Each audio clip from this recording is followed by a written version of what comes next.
У меня трикотажная нить изнаночной нарезки. Производитель, скажем так, не очень мне нравится, потому что нить с перевяза после отпаривания, она не восстановилась, она осталась такой же вытянутой, как, в общем, по качеству, как резинка. Но в данном случае меня это устраивает, потому что я буду вязать деталь верха. Оставляю хвостик сантиметров 70 и начинаю набор на спицы. Беру 2 спицы вместе, накидываю хвостик, который у меня есть, к себе на большой палец. Рабочую нить на указательный палец, зажимаю ниточки пальчиками. И вот это вот у меня рабочая поверхность набора. Завожу 2 спицы изнутри, захватываю вот эту нить, переворачиваю. Далее захватываю спицами ниточку, та, которая у меня хвостик, с большого пальца. У меня образовалась здесь как бы петля такая большая. И захватываю опять же спицами ниточку с указательного пальца, протягиваю ее через эту петлю. Отпускаю палец большой. И вот этот хвостик, который у меня здесь есть, подтягиваю. Таким образом идет набор петли. Теперь у меня на спице уже 2 петли. Хвостик на большом пальце. Рабочая нить на указательном пальце. Я придерживаю оба хвостика в кисти пальцами. И теперь буду делать набор. Продолжать, вернее, набор. Спицами подхватываю ниточку с большого пальца, потом с указательного пальца и протягиваю через образовавшуюся петлю. И продолжаю дальше набор. Мне нужно набрать на спице 22 петли. 22 петли. Длина хвостика меня здесь совершенно не интересует, потому что присоединять деталь верха я буду не этой нитью. Теперь вытаскиваю одну спицу. Хвостик здесь, рабочая нить. Здесь переворачиваю спицу с набранными петлями и начинаю работать рабочей петлей. Первая петля кромочная, я ее просто снимаю. Хвостик пока поддерживаю и продолжаю ряд лицевыми петлями. Завожу спицу, захватываю нить и вытягиваю. То есть обычный набор, вернее, обычное провязывание лицевой петли. Провязываю первый ряд лицевыми петлями. Вообще деталь верха вяжется платочной вязкой, то есть каждый ряд я буду провязывать лицевой петлей.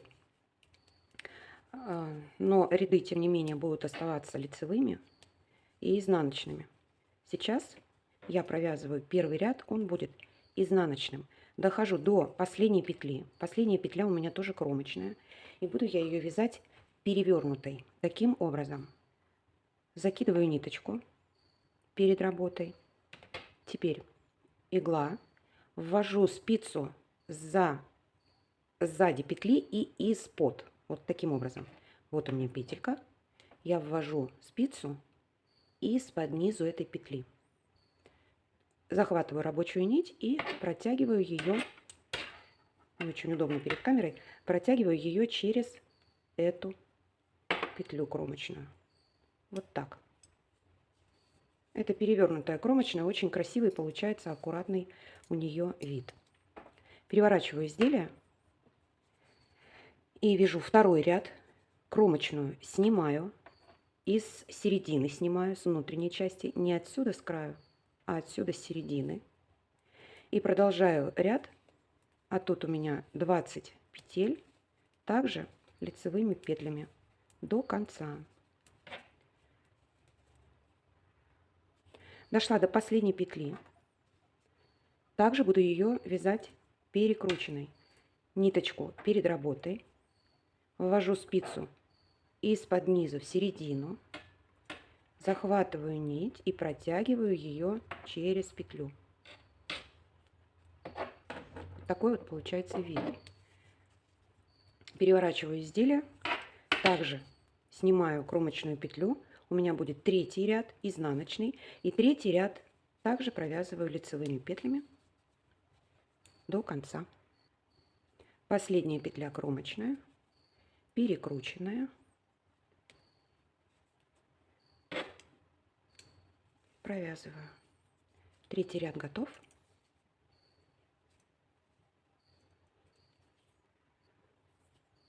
И в 4-м ряду я буду добавлять цвет. Это у меня лицевой ряд. Его очень хорошо видно вот по этим вот косичкам набора. С изнаночной стороны у меня вот такой вид, а с лицевой стороны у меня идет вот такая вот аккуратненькая косичка. Теперь 4-й ряд я буду добавлять другой цвет. И в 4-м ряду я буду делать убавку. Вот у меня такой цвет. Это тот же производитель. Когда нить не восстанавливается, а тянется как резиночка, беру хвостик, ну, сантиметров 20, потом можно ее подтянуть или обрезать. Беру изделие, снимаю петлю кромочную. Дальше хвостиком на себя держу ниточку, провязываю первую петлю, провязала, хвостик отпускаю. Далее я его закреплю, когда буду присоединять деталь к стельке. Дальше я буду делать убавку.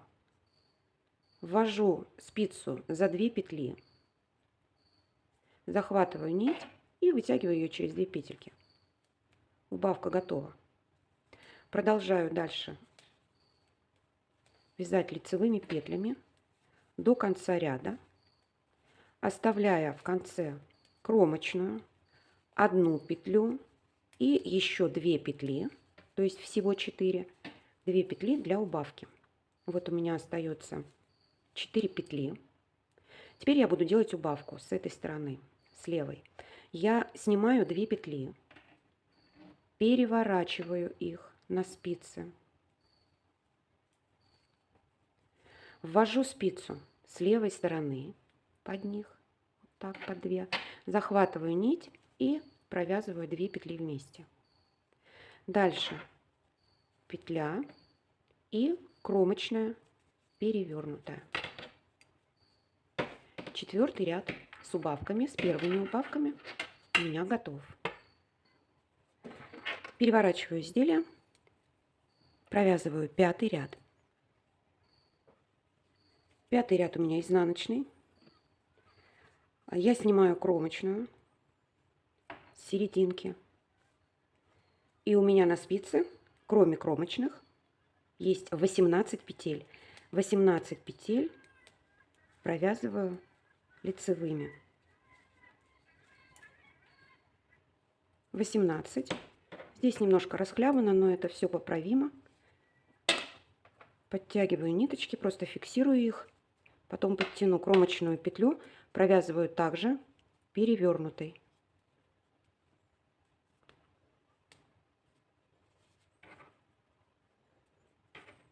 Вот так. Переворачиваю. И вяжу 6-й лицевой ряд, так же, как и предыдущий. То есть кромочная, 18 лицевых петель и кромочная. Закончила. Перехожу на 7-й ряд.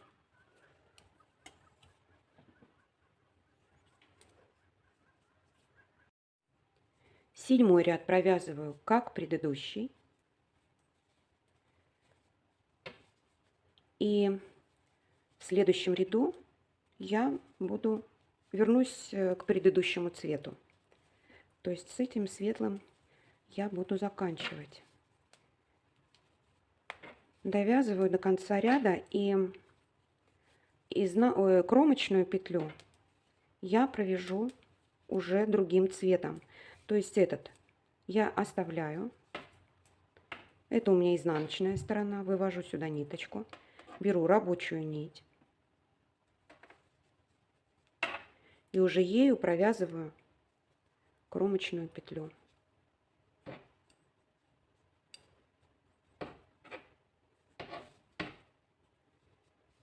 Седьмой ряд готов. Переворачиваю изделие и буду вязать 8-й ряд основным цветом. Снимаю кромочную и 8-й ряд провязываю также, как и предыдущий. То есть 18 петель, кромочная, 18 лицевых и заканчиваю кромочной, также перевернутой.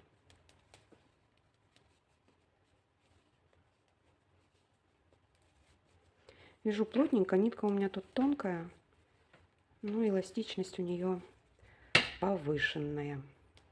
Сейчас перекрученная кромочная. Вот смотрите, какая она симпатичная получается. Такая вот оформленная, плотненькая, не расхлябанная. Продолжаю 9 ряд. Он у меня изнаночный. Таким же образом.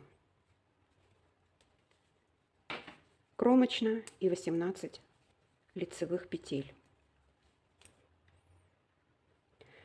Так, хвостик я могу уже отрезать, тут рабочую нить другого цвета. Убрать.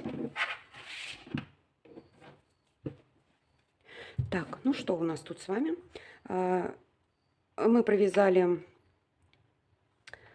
9 рядов. Перейдем на 10 ряд. Сделали одну убавку в 4 ряду. После этого провязали 5 рядов без изменения. И теперь 10 ряд. В 10 ряду я буду делать опять убавку. Одну петлю кромочную снимаю, одну петлю провязываю. Ввожу иглу в середину петель справа налево. Захватываю нить, протягиваю через 2 петли. Убавка готова. Дальше продолжаю вязать оставляя в конце 4 петли, точно так же, как и в прошлый раз. Провязываю. Переворачиваю для убавок петельки. Вот так. И вот таким образом. Ввожу слева спицу, захватываю нить и вытягиваю ее, делаю убавку. Дальше лицевая и кромочная. 10 ряд, 2 убавка. И у меня на спице 2 кромочных и 16 петель. Перехожу на другой ряд. В 11 ряду я буду провязывать кромочную, 16 петель и кромочную с 11 по 17 ряд. Вяжу такое же полотно. В 18 ряду встретимся, будем делать убавки. 17 рядов. И в 18 ряду я провязываю убавки. Так же, как и во всех предыдущих рядах. Снимаю кромочную, провязываю одну лицевую, потом провязываю 2 лицевых.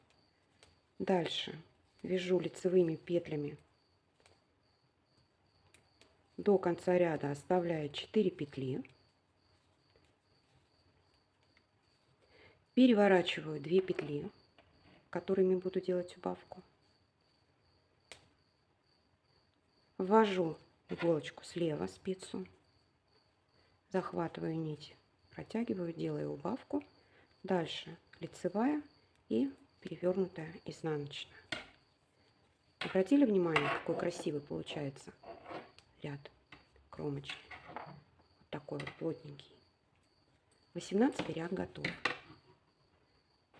В 19 ряду у меня 2 кромочных и 14 петель полотна. Я провязываю ряд таким количеством петель. 14 петель и кромочная. Из 19, который я уже провязала, по 25 ряд я вяжу 14 петель основного полотна, 2 кромочных и 14 петель полотна. То есть всего 16 петель у меня на спице. С 19 по 25 ряд. В 26 ряду я буду делать убавки. 25 ряд. Перехожу на 26. Снимаю кромочную, провязываю одну лицевую, делаю убавку. Провязываю 8 лицевых петель. У меня остается 4 петли. Переворачиваю петли. Делаю убавку. Провязываю еще одну лицевую петлю и кромочную.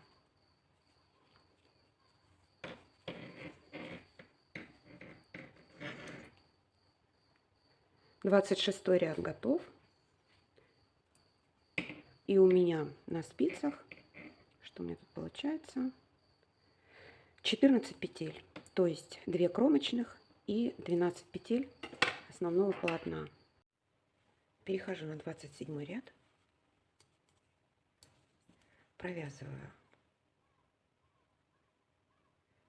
12 петель полотна и 2 кромочных, то есть всего 14. 3 ряда, 27, 28 и 29 ряд. 30 ряд будет закрытием. Итак, у меня провязано 29 рядов. Последний ряд 30 заключительный. И здесь я буду делать закрытие. Спицу завожу за 2 петельки. Завожу за 2 петельки, захватываю нить и провязываю как убавку. Дальше эту петлю, которая у меня на спице, я снова возвращаю на левую спицу. Снова захватываю 2, протягиваю через них ниточку.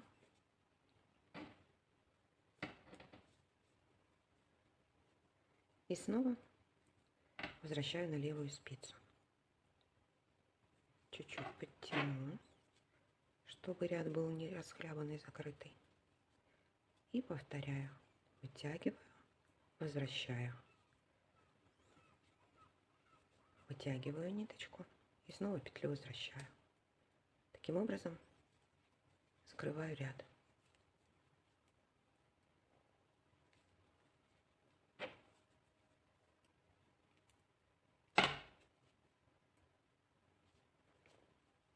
Здесь вы постараться, чтобы петли были не сильно расхлябаны, потому что эта часть идет к носику, тапочка. Здесь будет постоянное напряжение, натяжение полотна. И чтобы оно сильно не растягивалось за счет эластичности нити, желательно, чтобы закрытый ряд был не слишком свободен, ну и не слишком затянут, потому что будет не очень комфортно для пальчиков. Все, ряд закрыт.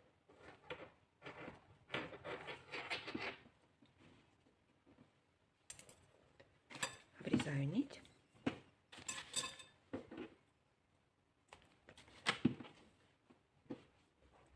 И теперь вот этот хвостик, вот у меня ниточка, петля, вернее, предпоследняя была, последняя, вернее. Я теперь вот этот хвостик подтяну эту последнюю петлю и закреплю. Все, моя деталька готова. Так, теперь по размерам, что у меня получилось. 12 сантиметров, у носочной части 10 и у подъема 14, почти 15. Собственно говоря, как я и предполагала в своих размерах. Забыла дать некоторые рекомендации по детали верха, и вот давайте сейчас я вам просто объясню на готовых уже тапочках. Значит, что по детали верха.